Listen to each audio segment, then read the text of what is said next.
Hello and welcome to another episode of The Weighing Room, where today myself, James Mackie, is joined again by Frankie Foster and Paul Callaghan. How are we, gents? Have we recovered from the festival yet? Yes, took me a few days, that's for sure, James. Took me a long weekend in bed, but I'm all good now. Back and fighting fit. Paul, how are we? Yeah, very good. Sat out Wednesday, had a good Tuesday, good Thursday, and had a sobering Friday. So all's good. Back on planet Earth. So today we're going to go through some of the big races across the weekend, coming up with our selections for certain meetings across England and in Dubai. But we'll first, as we've just touched on Cheltenham, we'll start by looking back on the festival, on the 4 days. Frankie, what a week it was. What was the performance of the week for you that stood out? I mean, it's probably going to be a lot of people's, but Constitution Hill was just unbelievable to watch. So impressive. I know Dice Out Dynamo fell, but just looks so good, so quick, set a track record, and barely, was barely asked to go quicker. I'd say there's still some more gears left in there. So yeah, that was a freakish performance for me, Constitution Hill in the Supreme.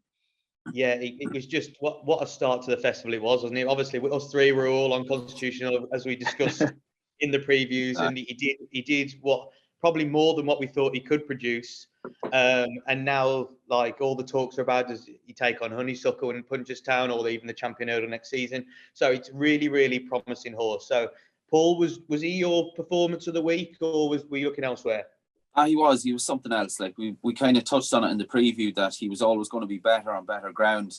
So I thought he was absolutely phenomenal. He was incredible, and it was great to see. I thought also on the opening day, Honeysuckle was absolutely superb on the equine front. I think that's probably that covered for now. Facile Vegan, the bumper, obviously is an exciting prospect, but in the saddle has to go to, I suppose, Rachel Blackmore for a champion hurdle and Gold Cup double. And also Danny Mullins for his skill on Floor and Porter. And just to mention on the equine front, he has to have so much ability to do that to a stay-in hurdle field and to still have the time to doss about, so to speak, or act the lad. He's a horse that's hugely talented. Yeah, I've got here Danny Mullins. That was my ride of the week. Yeah, top class, wasn't it? Yeah. Just the way, like, I think Danny Mullins is wouldn't say treated harshly, but he doesn't obviously get the rub of the green when you've got Paul Townend riding the best ones, and he's chucked on the second string for Mullins. But when he gets his chance, a lot of the time he doesn't get it wrong. You look at Tornado Flyer, you look at other things like Floor Porter. He absolutely rides it brilliantly. And the way I thought with Floor Porter, how when he was at the front and then just before he was coming around the corner, he slowed the pack down. I thought that was really brave, because someone could have come up next to him, gone past him, and he let Floor Porter have a breather and then went again after the last. Thought it was a great bit of ride. I think the fact that he won it last year as well and then did that this year takes that extra bit of bottle, doesn't it? You've got to be really kind of cool and brave, like you said. Having won it last year and he's the horse to beat, he was the favourite, and he still comes and kind of gets his way and does what he wants again. Yeah, I thought it was an amazing performance. And another performance I thought we can't overlook is definitely Eplutard in the Gold Cup. What a ride that was from Rachel. I think that was absolutely, and obviously the Gold Cup, the race of the week, but to win that by 15 lengths, I can't remember a horse really in my lifetime that's gone on to do that in a Gold Cup. I thought that was absolutely brilliant. Yeah, and obviously we've got the Tiger Roll. And Frankie, we spoke about this all last week, and I said, and like people have come back to me and said, you got it completely wrong. So I was like, how have they put Delta Work in there to go and beat it when it's his swan song race? I couldn't believe it. I don't know, isn't it? It's mental. It was what everybody said.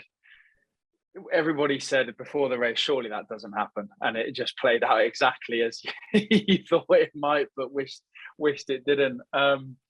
And yeah, I think the most frustrating thing for me with that is you could see Tiger was in brilliant form. And even on ground that he doesn't like, there's so many facts. If Delta Work wasn't in the race, if the ground was a little bit better, everything seemed to kind of be set up for him to go and do his thing, bar a few complete anomalies, even watering the track that extra little bit the night before. All of these little things that played their hand to get him beat just seemed unfortunate. But it's that's racing, I guess, and the best horse will win on the day. I think you could arguably say that Tiger Roll's performance as a 12-year-old, as you said, in deep ground that he hates, it's one of the performances of the week. To even, like, if you take Dale to work out that race, he wins by 20 odd lengths. Like, that's an amazing performance for a 12-year-old. And obviously it was sad he didn't even go out like winning, but he went out on his shield. What a gritty horse, determined horse, what he's done over the years. And even though he didn't win, it was still a brilliant performance. So what a week it was if he would have won, but it's still a great week nonetheless. So what I'll ask you lads is a bit of fun. Obviously we're still nearly a year away from next year's festival, but have you got one anti-post bet that you've had a look at? Because a lot of people, me included, the first thing I'll do after Cheltenham, I can't get out of my head, I'll be looking at the markets for next year already. Is there one bet or one horse at a price, Frankie, we'll start with you, that you thought, you know what, that's a good anti-post bet for next year? Obviously, if all goes well and the horse gets there. Yeah, I'm just having a look at prices now. I mean, the question for me would be, where the hell does Galloping de Champs go? Because that's going to be very hard to beat. If you know where that horse is running, then that's definitely worth a bet for me. But there's so many question marks over what race he will go to, and as we know, I'm sure that won't be decided for a long time. I'm just looking for a price on the Arkle. Appreciate it at 10 to 1. I wouldn't be writing him off. Travelled well enough in a champion hurdle, and he didn't go chasing because he picked up a little injury, I think, and they thought, let's keep him over hurdles. He's come back on reappearance into a champion hurdle and hasn't looked bad. Now, if that horse goes into the Arkle next year against other novice chasers, Constitution Hill's at the top of the market for the Arkle, that's unlikely to go chasing. They've said they're going to keep that hurdling. So Gerhard, I don't know, will that go to the Arkle? John Bomb probably looks the most next likely at 8 to 1, but appreciate it a little bit older. And if it gets a good training year, I wouldn't be writing off at 10 to 1. If again, it's a question, do they go chasing? I think that would be the plan. Yeah, I think that's a great shout, 10 to 1, because obviously we're supposed to go chasing this year, not for the setback. It's a tough. And I think it would have been your Arkle favourite, wouldn't he? If we rewinded back to when he won his Supreme. Well, yeah, definitely, because Fernie Hollow was injured, and even though Fernie Hollow came out and did what he did before he got injured again, Appreciate was definitely in the mix before he was sent back over hurdles. So I won't be writing him off. Yeah, if he had a good training, 10 to 1, yeah, definitely got a good chance if going chasing and if staying fit. This is ifs and buts, isn't it? Paul, who are you looking at? I think I'm gonna a double. I think if Facile Vega can jump a hurdle at all, which I trust he would be very good at jumping hurdles, I would fancy him to take the Supreme. And I mightn't be fall out of favour with a few on this one, but Constitution Hill to take the champion hurdle. I agree. Yeah, I would, in an ideal world, it obviously doesn't always work out, but if Honeysuckle was a year or two younger or Constitution Hill was a year or two older, I'd love to see the two of them clash head to head. But Honeysuckle, she's going to be a year older. He's a young gun coming through. Like he was something else in the Supreme. So you'd imagine if he gets the all clear next season, gets a clean and clear run at it, he's going to be some proposition heading into the champion hurdle come March. Yeah, definitely. I think Constitution Hill's about 5 to 2. Facile Vega about 4 to 1 best price. It's not a bad double, really, when you look at it. No. So yeah, definitely. I think the one that I'll put up a bigger price, and I'm giving a bit of a chance to. He didn't run well at the festival, but I'm giving a chance to Hillcrest in the Brown Advisory Novices Chase. Obviously, he goes down this route. 25 to 1 currently best price. This lad, we talked about him a lot, like this year and ahead of the festival. He obviously didn't run his race. He got pulled up in the Albert Bartlett. It happens. It was 3 or 4 weeks after its run at Haydock. Maybe that had something to do with it, but you could tell from the first hurdle wasn't jumping well, and it was the right thing to do to pull it up. Since then, Henry Daly's come out and said we're gonna pull up stumps this season. He's going to be sent chasing at home and hopefully come back next season as a chaser.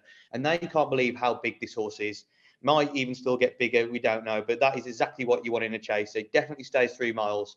And I think it's a bit of an overreaction to have him at 25 to 1 just off the back of what he did at Cheltenham, because yes, he didn't run very well, but I thought there was circumstances against him that day that you can look on. If he jumps a fence, how they think he'll jump a fence, he could be a bit of a monster. And I think 25 to 1 won't be around a lot. But look, we'll see, won't we? But Just to mention on that, James, he will have school over baby fences already. Henry, when they do their groundwork at Henry's, before they jump hurdles, they jump kind of baby style fences. They're almost like French hurdles.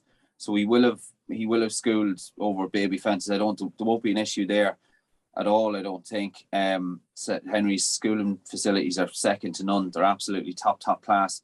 But would you have slight concerns over the dry ground that you'd imagine we're going to get at the festival? Not so much that he doesn't handle it, but it's going to bring his opponent so much closer to him. I think on heavy ground, on soft ground, I think I think we could have seen a different story. But again, it's a game of what ifs.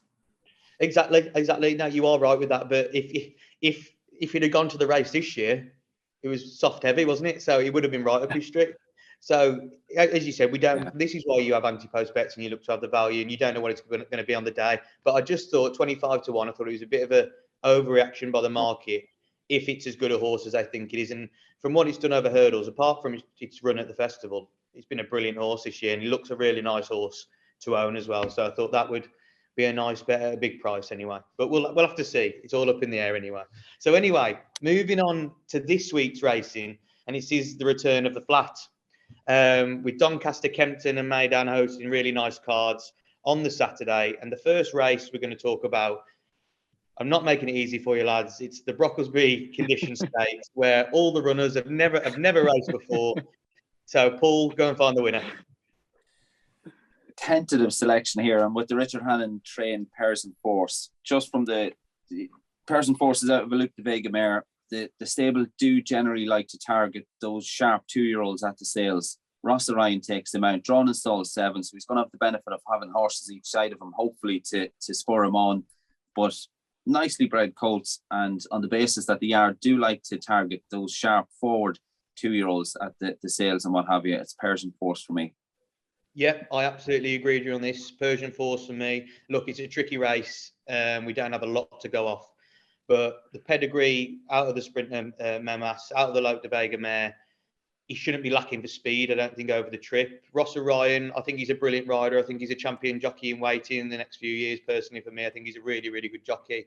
He's won his last 6 of 19 races. He's at a 32% strike rate. He's going into the weekend firing on all cylinders. I just think if you're looking at the race, obviously we don't know what all these horses are going to be when they get a bit older and obviously have a bit more experience, but thought Persian Force was fairly solid, if there is a solid one. Frankie, who did you look at in this one? It's a tricky one, isn't it? What do we go off? I'm going off of trainer form. Bill Turner's won a couple of these. So that's my angle in with Know What I Mean, Harry, and Bred, I think. Just looking now, bred by Tracy Turner, trained by Bill Turner. He's won a couple of these before. Willie Carson on board's a solid jockey, so that'll be my angle in. But yeah, we'll find out. It's a tricky one. Well, if that horse is anything like its namesake, you know what I mean. It won't be a bad horse. That was a brilliant horse, wasn't it?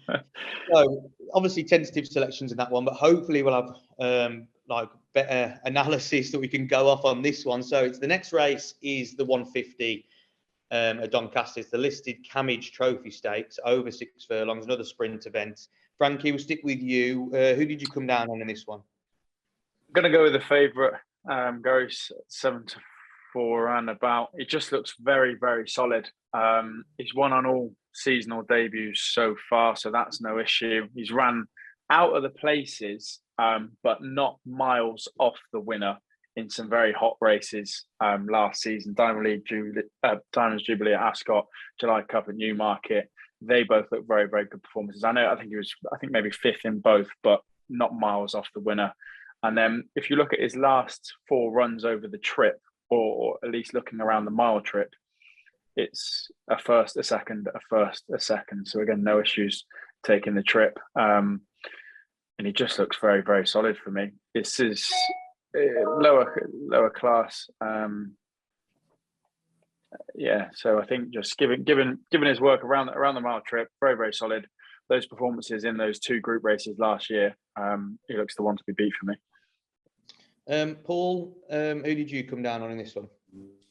I think Volatile Analyst is interesting at a price. He won a decent handicap at York last October, However, he has the benefit of a couple of recent runs, but he can be tricky beforehand. And I'm going to bank on a couple of these, given that it is the first run of the season. They might just be a bit slower to load than when we hit the full flight of the season. So I'm going to take a chance on the Kevin Ryan trained Bielsa.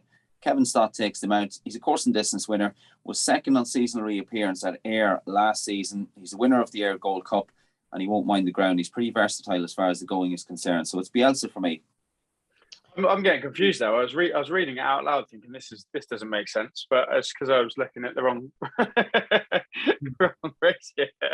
I am going with Garus, but not for the reasons I said. I mean, he's a solid enough favourite. But yeah, I was reading this out, going, "Is that right?" But yeah, over 6 furlongs, not a mile. So yeah, I am sticking with Garus, but I'm not looking at his form over a mile. That's for sure. Well, I'm going to disagree with both of you. So we're all going to have different opinions. I like Diligent Harry in this one. Thought it was a smart 4-year-old for Clive Cox. Won his first 2 events as a 3-year-old. Quite taking style, I thought. And then he bumped in on his hat-trick seeking run, bumped into the Group 1 winner, Rahan, when trying to land his hat-trick. Got back to winning ways at Lingfield on the all-weather championships, and was then sent into the Group 3 Chip Chase Stakes at Newcastle, where he was a solid 3rd again, behind Chill.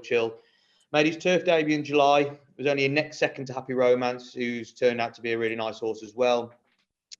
He was then given a break, returned in October at Ascot, went below par, but the soft ground that day completely went against him. Won't get soft ground at the weekend. It's a much easier race than what he's been competing on the last few tries. I just thought if he's fresh and well, he can't be discounted like a nice price against the favourite. So all 3 different for all of us. Hopefully we found a winner. You go and watch The Outsider go and win that now. But well, good reasoning anyway. So the one race at Kempton we're going to cover today is the listed Magnolia Stakes over 1 mile 2 furlongs. Paul, we'll start with you on this one. Who did you come down on? I've taken a chance on the Marco Body trained Felix. Danny Muscat takes the mount. If none the worse from his trip to Meydan, he should go close. He was staying on 5th at 14 in a Group 1 contest under Neil Callaghan at the beginning of March. He was doing his best work late on, and I've come down on the side of Felix for that reason. Yeah, Felix, really nice horse. When he was running on the all-weather, it was to and fro with a lot of horses racing against each other. But I think it's definitely got a class angle into it. But I'm going to go with the favourite in this one, Fancy Man. I think it's hard to get it. Like him and Felix, I looked through the market and I just thought I can't see the winner not coming out of these 2. Like in a race, you try and find some value, but I honestly couldn't see the winner coming out of these 2. But Fancy Man for me, I just think he could be tough to beat off the back of his form recently. If you look back in 2020 at Haydock, it was on soft ground that day, but he beat Alan Kerr, who's gone on to be a really nice horse for William Haggis. Off the back of that, he then went back to Haydock, placed in the Group 3 Rose of Lancaster Stakes, and then placed again in the Group 3 Winter Hill Stakes at Windsor. Finished last season by winning on the all-weather at Lingfield over 1 mile 4. Having been given a small break, returned in February this year, back at Lingfield down to 1 mile 2, won a decent listed event, and then that run was a bit of a prep run for the Group 3 Winter Derby, where he was a close third behind Alan Kerr, who he beat previously, and Lord North. Obviously, we know they're going over to Dubai to race in Group 1s. We know Lord North and Alan Kerr, the Group 1 horses, so there was no disgrace finishing behind them. I think if he's at his best, and he's had 2 runs this year already, I think could be very, very tough to beat if he's on his game. Frankie, who are you siding with in this one? I think I agree with you, James. The favourite's very hard to get beat, isn't he? As you said, that most recent run behind Alan Kerr and Lord North, they are in a solid form. He was smart on the turf. He's looked solid on the all-weather since. I was almost trying to get Fancy Man beat, because as I've gone through the card today, there's a fair few favourites which I'm playing up. So by the time I got to Kempton, I was trying to get him beat, but I do struggle to find one. If I was going to look elsewhere, it'd probably be Father of Jazz, just slightly less exposed. Didn't perform as well as you'd maybe like on the turf, but on the all-weather looked good. And there's a bit of form which ties in with Felix, the second favourite, and Forrester Dean, who I'm pretty sure Fancy Man beat. Off that form, you probably wouldn't have him beating Fancy Man, but given that, he has had that period on the turf and comes back to the all-weather a little bit of an older and better horse, maybe return the tables. But if I was to have a bet, I'd have to stick with the favourite off of what we know.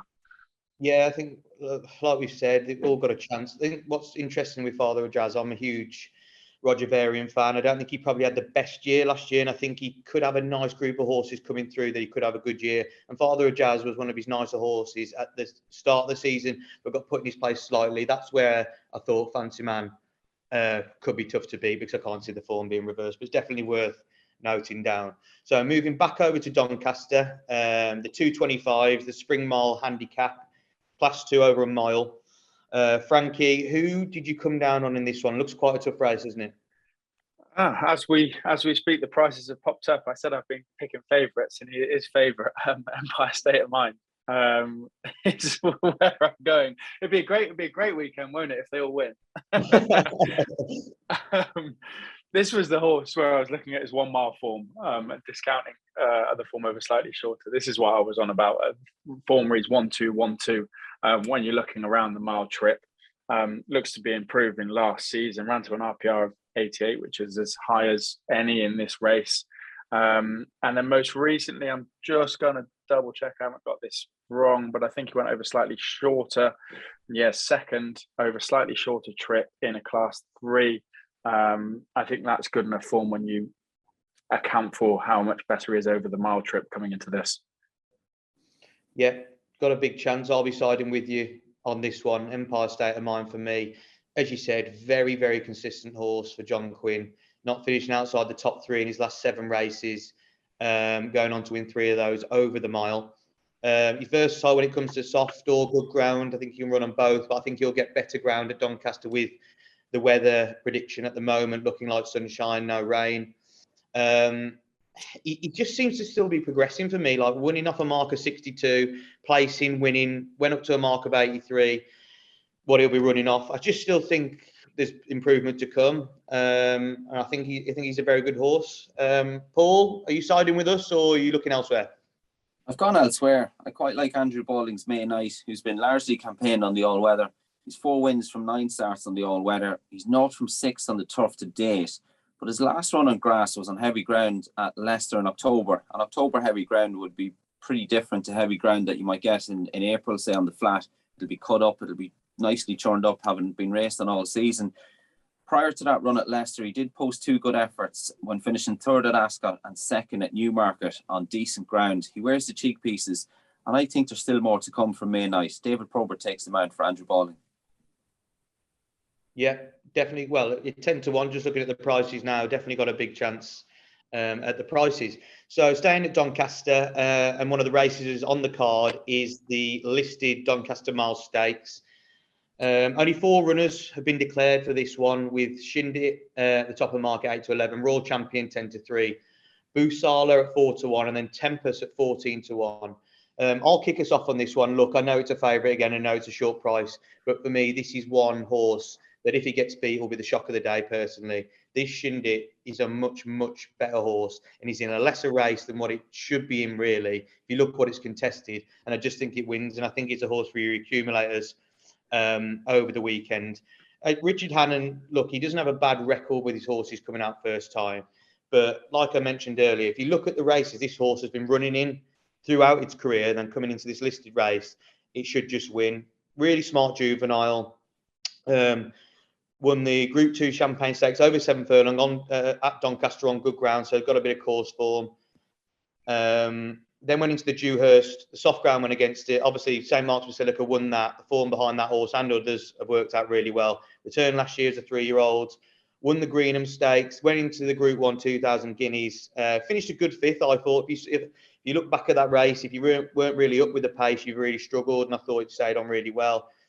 More form, like 5th in the St James's Palace Stakes, then 4th in the 5th, in the Prix Jacques Lemoir. Rounded off the season with a good 4th in the Celebration Mile, and then another good 3rd back at Newmarket in a Group 2. Maybe not a Group 1 horse, but definitely a Group 2, Group 3 horse. Dropping down to listed level to start season, I thought, I just can't see this horse getting beat. What about you, Paul? Yeah, I think you're probably right for all you said there. Dropping down in calmer waters, it's probably his easiest assignment now in a long time. not a working man's price, as you said, James. He's probably one for the accumulators. If I was to have a bet here, I would take a chance on the William Haggis trained Busala. I thought he ran a cracker. I know he was a beaten odds-on favourite last time out, but he absolutely flew home and was just denied at Newcastle. Tom Marquand takes the mount. That run at Newcastle, Tom Marquand was on board on that occasion. Kieran Fallon is in the hot seat on Saturday afternoon. That run at Newcastle was last December. Does have £8 to find on paper with Chindit, but he is a course winner over 7 furlongs, and at a bit of more of a working man's price, it's Busala for me. Yeah, Busala was the one that I looked at that could be the danger. Bit of a more of an unknown, I'd say, than Chindit, but I just can't look past Chindit. Frankie, who are you siding with? A similar story, really. Like you said, just down into listed company, it's very hard to get Chindit beat, but it's not one to bet with Busala and Royal Champion being far more unexposed and, potentially more progressive. You just don't know enough about the field to have, what price is he? 8 to 11, 4 to 6, to have him or to bet him at that. I mean, we're not putting our money down. So to find your winner, James, I'd go with the favourite. Just, for reasons that you said, he's come 4th or 5th, I think, in his last 3 group races, and now comes into listed company. Should be winning this race, but albeit a short price in a dangerous looking field with Busala. Yeah, this is the only problem, isn't it, really, with both the jumps and the flat, but I'd say more so with the flat. I think the horses definitely sometimes do need a run. Even though you look at all the reasons why Chindit should win this in such a lesser race than what he's been running at, you just don't know sometimes that what percentage the horse is at, whether Richard Hannon's got him absolutely bang on for his first start. You would think that Chindit's going to go on to bigger and better races throughout the season, and he might need the run, but I still think maybe he's still needing the run. He might be good enough to win the race. But again, 8 to 11, not a working man's price, but maybe one for the accumulators if you want to double it up or treble it up with something else. So the last race on Saturday in England that we're going to cover is the Lincoln Handicap. And for me, the Lincoln Handicap is the race that kicks off the flat season. It's always the race for me. I know, right? The jumps is on its way out. The flat's coming back. The sun's about to start shining again. And everything's going to be all good. But it's a 22 runner field, and it's very hard to find the winner. So, Frankie, we'll start with you. 22 runners, over a mile. Who have we gone with? 2 I was looking at. One was Darkness and one was Modern News. Modern News being the most interesting for me, and mostly because the £7 claimer on board. This horse won 3 handicaps on the trot, each time going up a fair bit of weight and dealing with it because kept winning. Has gone up another £6 coming into this, which is a steep rise. But I love to see a big claimer slapped on board a horse that's never ran with a claimer on. Sometimes you get these handicappers and they'll chuck a claimer on and off, and it kind of muddles the form a little bit. This horse has not had a claimer on once, and he's been going up in the weights and winning. Gone up 6, but a £7 claimer on board, I think, is massive. And I think that's going to be, or I'm hoping that's going to be the difference for Modern News. So there's only one question, and that will be the trip. I don't think he's quite gone a mile yet. But based off of the way he won his last race, over, I think, 7 furlongs, was running on well and won fairly comfortably. So yeah, Modern News with the £7 claimer would be the one for me. Well, yeah, it's definitely probably the class angle in the race, being the second highest rated off 105. So, and with, as you say, this Harry Davies, it's a bit of an unknown to a lot of racing fans. I think we haven't seen much of him, but if Charlie Appleby's trusting him and using £7 claim, like you wouldn't think he's going to be a bad jockey going forward, do you? So, and I've watched him ride a little bit now. He's tidy. He's very tidy, very stylish. For a £7 claimer, he's quite a wise head on young shoulders. He's very good with the whip, as in he'll go through the motions first. He'll let the horses go through the gears to quicken gradually, as opposed to going from kind of 1st to 5th gear all at once, and the horse kind of wondering what's going on. He's a nice way of doing things. I think he can use his stick in both hands. He's pretty polished for a £7 claimer. Yeah, that's what I mean. You know more, looking from a jockey's perspective, what you're looking at really for what you want out of a jockey. And I know it's different on the flat slightly, but your word's good enough for me if you think he's going to be a star. So you're the one. Yeah, that's another vote for Modern News for me. Yeah, definitely. We'll take that, Paul. He is Paul, good. Paul, who are you siding with then in the Lincoln? As good as Harry Davis is, I've gone elsewhere. I've gone for another Andrew Balding runner. I've gone with Notre Belle Pete, who's 2 from 2 for current connections, having been formally trained here in Ireland by Dara Bunyan. I thought he was a bit more valued than the winning distance suggests at Wolverhampton last time out. He still had plenty to do approaching the final furlong, and he ran out. He was a bit more impressive than the winning distance would suggest. He's the benefit of those couple of runs on the all-weather, and with the benefit of that match fitness, it's Notre Belle Pete for me. Maybe not ideally drawn in stall 21, but there is a bit of pace alongside him. That would be my only slight concern. Took a bit of money as well by the look of it. Yeah, no, nice horse.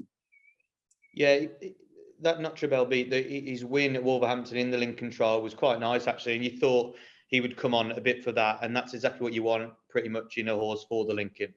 The 2 horses I've come down on are both from William Haggas, and even though it's 22 run and you don't want to be tipping the favourite, this Mujtaba was a horse I've been looking at 6-7 to 1 in the anti-post market over the last week or so.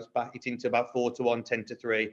So the reason why I put up another section as well is more an each way price. But I think Mujtaba, you see a lot of horses like Akiki last year when he won the race, they're just set up for this race to kickstart their season brilliantly. William Haggas knows how to win this race, winning with a day before in 2018. Look at the horse that's gone on to be. But this gelding, winning all 3 of its starts, Chepstow, Chester, Redcar, showing versatility over the mile trip on good and soft ground. His win at Redcar last time out was a really big step forward, I thought. Thought he was very different to how he raced in the others. He showed a lot more nous, I would say, to get by its field and go and win the race. Has gone up £8 to that to a mark of 98. But like we were talking about with Harry Davis and claimers, one of my favourite claimers personally at the moment is Adam Farager. He's £5. He's been brilliant. He's riding quite a lot of big races last season for William Haggas, taking £5 off, which then sees Mujtaba on a rating of 93. I think this is a horse that can go into the hundreds personally.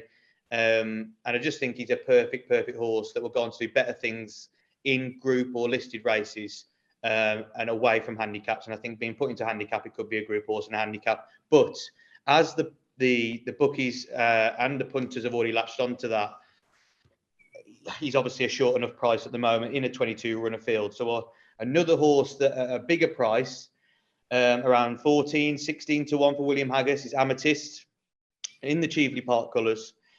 Very progressive last turn, this horse, winning 4 races in a row off the back of his debut third. He was then put into 2 big fielded race off marks on 96 and 93, ran no race each time at Newmarket in York, but I can forgive him for those runs, because when he was last seen in a 26 runner field in the Cambridge handicap over 9 furlongs off a mark of 92, which is slightly lower, he finished a really good third, staying on out the pack.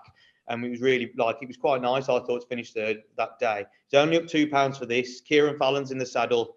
I think Kieran Fallon's going to have a really big year, with obviously O'Sheen stepping into the guitar, racing colours as number 1, and picking up other big rides for Haggas and other top trainers. Just thought Amethyst was nice each way value. Haggas has chucked a few at this race, and I do think those will be his top 2. And I think both of them will go close. So, lads, that's all for the British races we've covered. As we mentioned at the top of the show, one of the big feature meetings of the season on the flat at Meydan is the Dubai World Cup card. Paul, as we spoke about before, you were lucky enough to sit on a Dubai World Cup winner. So just tell us a bit about that. Yeah, I managed to sit. I spent 3 summers riding out for Mark Johnson when the National Hunt season was quiet. And during that time, I managed to sit on Monterosso for the summer. For the 6 or 8 weeks I was there, I was regular rider for Monterosso, who started off his 2-year-old days at Marks, and he was phenomenal. He was an absolute beast as a 2-year-old. He was quite big. He was very gorgeous, well put together individual. In comparison to the likes of Drumfire, who was another horse I sat on as a 2-year-old. Drumfire was quite big and gangly, and still had maybe took a little bit more time to grow into himself a bit, grow into his frame, whereas, Monterosso was a little ball of muscle. And he was quite. He had a fair engine even from his early days, and he ran out a pretty good winner under Mikel Barcelona. So from you sitting on a Dubai World Cup winner, there's absolutely no pressure to go into this year's winner then, is there? No, absolutely not. We'll be looking to you, Paul. So there's 5 Group 1 races on the card. We're going to look at 3. 3 of the biggest races, I think, on the card. We'll start with the Group 1 Al-Quoz Sprint over 6 furlongs. A race every year that throws out some extremely fast horses, some really nice horses. Looking forward to the British season, but looking also when you look in America and in Dubai. Frankie, who did you come down on for this one? I'm going to go with Creative Force. They obviously hold the hand with the top 2 in the market. Charlie Appleby does. I just think this horse was slightly unlucky, or before winning his last race very impressively, that is, and that's kind of the form I'm taking coming into this. But I just think he was quite unlucky. Watch him race in a number of top class races, and he just doesn't quite get the run.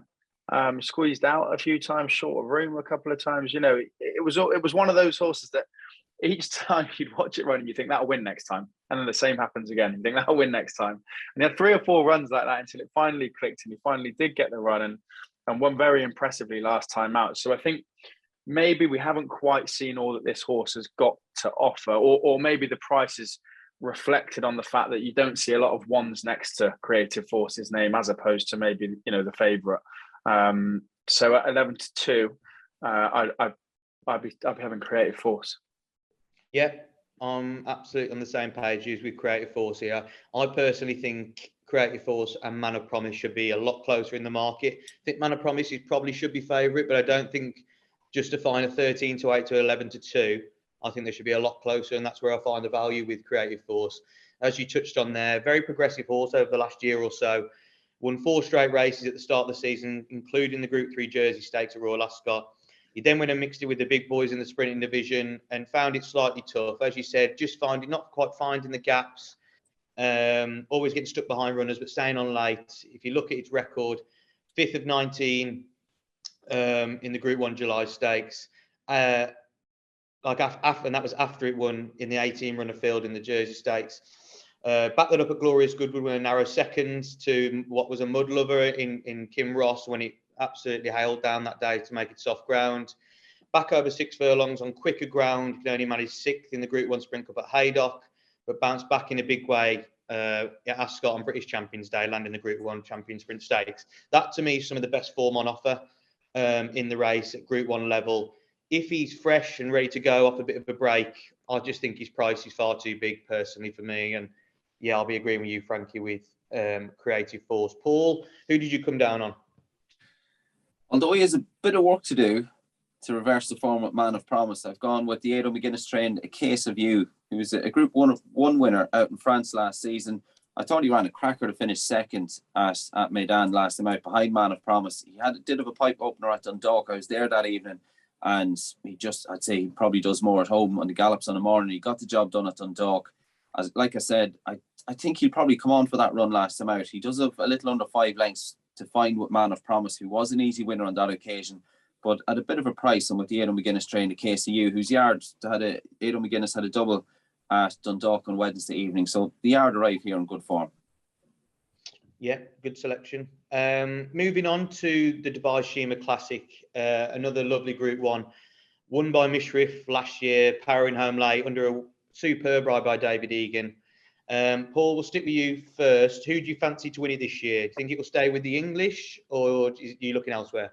I do. I've sided with Owen Burrows' Huckham, who's Jim Crowley the jockey was very bullish during the week. He likes this horse a lot, and not surprisingly so. Huckham was very impressive when winning the Cumberland Lodge Stakes at Ascot last October.